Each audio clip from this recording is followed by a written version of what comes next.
झांकी निकालते हैं, मोटरसाइकिल लेके जाते हैं, तलवार लहराते हैं और एक दूसरे के खिलाफ गंदी और गाली भरी भाषाओं का इस्तेमाल करते हैं। एक भी मंत्री का बच्चा रहता है? एक भी प्रधानमंत्री का बच्चा नहीं ना। पता है वो कहां रहता है?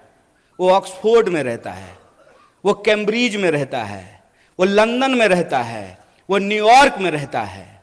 लेकिन हमारे जो कामगार के बच्चे हैं, जो शेतकरियों के बच्चे हैं, जो साधारण नौकरी करने वालों के बच्चे हैं, उनके हाथ में तलवार थमा करके ये उनको दंगाई बना रहा है और अपनी राजनीति की रोटी सेक रहा है। अरे इतना खतरा हो गया है धर्म पर, आप पढ़ने के लिए बाहर क्यों भेज रहे हो? उसको बोलो आकर के हमारे साथ धर्म बचाए, आए हमारे साथ रैली निकाले, झांकी निकाले।